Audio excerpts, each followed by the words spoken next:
You ever been in a situation, a real crisis, where every single choice feels like the wrong one? A real no-win scenario? Well, today we're going to dive into an ancient text that gives a pretty incredible roadmap for those exact moments. So, picture this. You are right on the edge of the biggest moment of your life. Everything you have ever worked for comes down to this. But here's the catch. To win, you have to take down the very people you love, the people you admire most.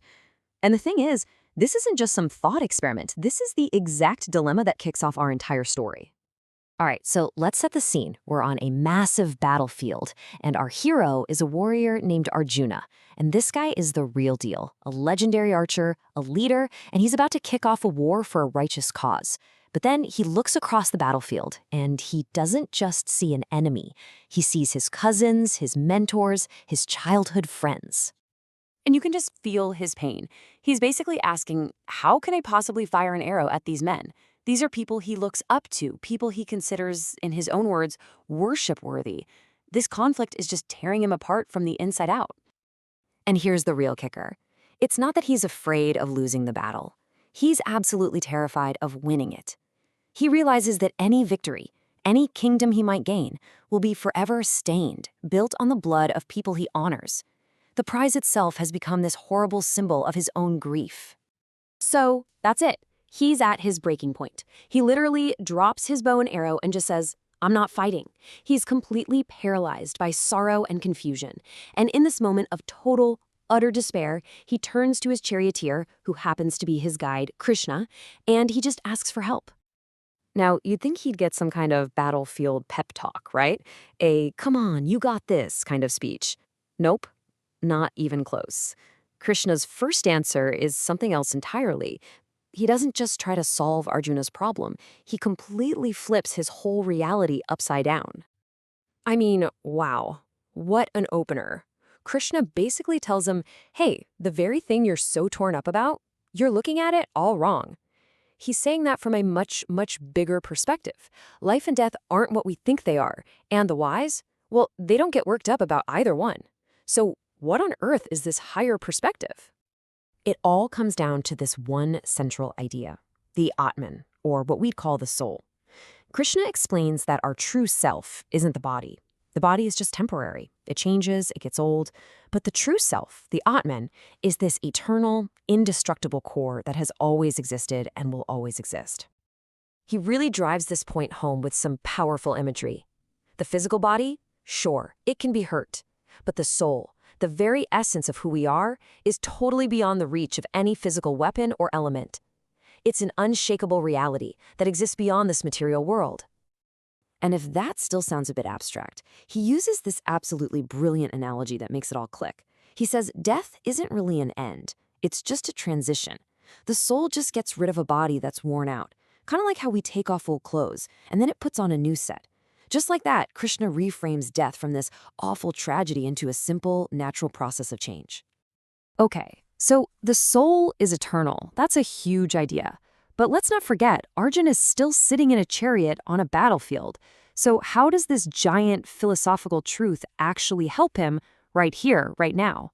Well, that takes us to Krishna's second answer, how you're supposed to act in the world. The key concept here is something called dharma. Now, this isn't just a vague idea of being a good person. It's about your specific righteous duty based on who you are and your role in life. For Arjuna, as a warrior, a kshatriya, his dharma is to fight a just war. So for him, refusing to fight isn't taking the moral high ground. It's actually abandoning his most fundamental responsibility. And this right here is maybe the most famous teaching in the entire Gita. Krishna introduces this idea called karma yoga. And the core of it is this.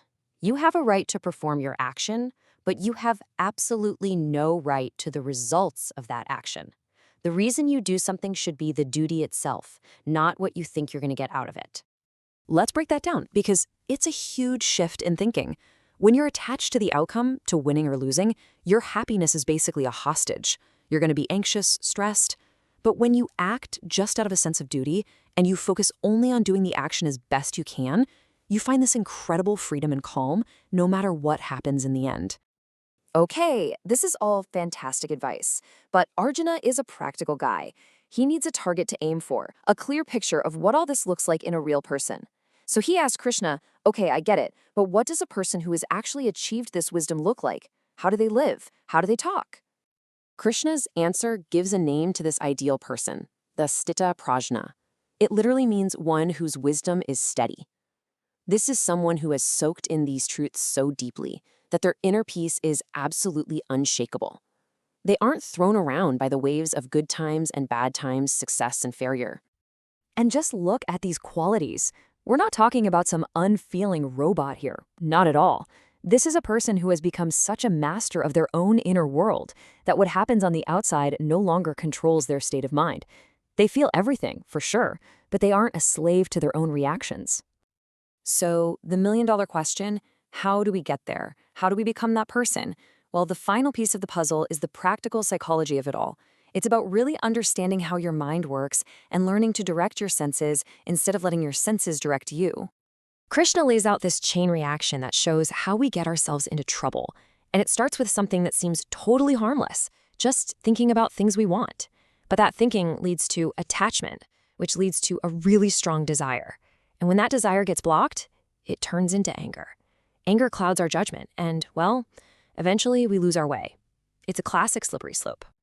So how do you stop that chain reaction? Krishna gives us another amazing analogy.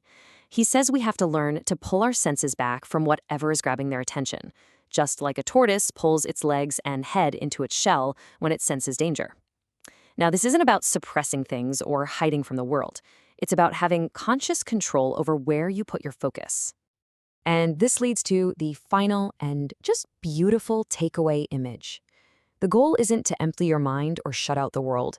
The goal is to make your mind so vast and so stable, like a deep ocean, that all the rivers of life's experiences can flow into it without ever disturbing its calm.